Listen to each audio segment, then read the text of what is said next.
Francisco Javier Vázquez, profesor e historiador, nos ha traído una charla muy interesante sobre 5 episodios en común que unen los pueblos de Jabugo y Aracena durante la Guerra Civil Española. Pues voy a hablar de la Guerra Civil en Jabugo y su relación con Aracena. He elegido 5 episodios en común de lo sucedido en la Guerra Civil entre estos dos pueblos, en Jabugo, que es mi pueblo, y en Aracena. Esta charla es fruto de un trabajo anterior de Francisco Javier Vázquez, en el cual él investiga y recopila información de la Guerra Civil de Jabugo, y en esta recopilación de datos se da cuenta que existen similitudes y lazos que unen estos archivos de Jabugo con otros hechos e historias de Aracena, y ven cómo la historia se vincula entre las dos localidades. Bueno, pues mira, lo que vengo a presentar es el fruto de un estudio de la Guerra Civil en Jabugo, como digo, mi pueblo, que comencé hace 5 o 6 años. Y bueno, de ese trabajo hice una exposición el verano pasado en Jabugo y mis amigos de Albuera acudieron a verme y ellos son los que me han invitado y los que me han propuesto venir a hablar aquí a Aracena de este tema, ¿no?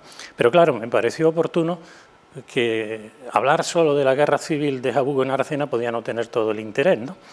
Y dado que al estudiar la Guerra Civil en Jabugo me permitió conocer lo que había sucedido en otros pueblos, porque la guerra no se circunscribe a una sola localidad, y aunque se decía que en Jabugo no había ocurrido nada en la Guerra Civil, habían matado unos cuantos hombres, como en todo sitio, lo cierto es que personas de Jabugo, los milicianos de Jabugo, sí estuvieron presentes en todos los lugares donde ocurrieron hechos relevantes, como por ejemplo Aracena, o Aroche, o Cumbres Mayores, ¿no? Entonces, al ver que había estas coincidencias, pues he pensado montar esta charla pues eligiendo 5 episodios en común que suceden en los dos pueblos y que siempre tienen, como digo, un elemento en común. Puede ser el suceso o pueden ser los protagonistas, ¿no? Y para ver las semejanzas que hay, pero también las diferencias en esos episodios, ¿no?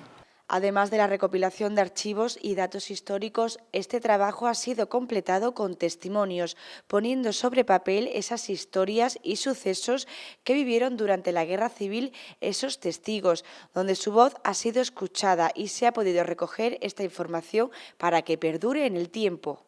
El trabajo que yo he realizado es sobre todo un trabajo documental, basado en la consulta y en el estudio de los archivos, de todos los documentos que se encuentran en los archivos. Y eso completado con los testimonios orales de las personas que he podido entrevistar, a los que he podido preguntar, que lamentablemente no son todos los que yo hubiera querido. Llego tarde a este trabajo porque ya los verdaderos testimonios pues, han desaparecido con el paso del tiempo, lamentamos que se hayan perdido, ¿no? ¿Cuál ha sido la finalidad de mi trabajo? ¿Por qué lo he hecho? Bueno, pues lo que yo digo que lo que he pretendido es rescatar el olvido. Lo que he querido es sacar a la luz la información que está en esos documentos, que estaba ahí dormida, quiero que se conozca y por otro lado también conservar los testimonios orales que me temo que se podían perder si no se toman por escrito y no se recogen en algún documento. Y luego creo que es fundamental conocer la historia.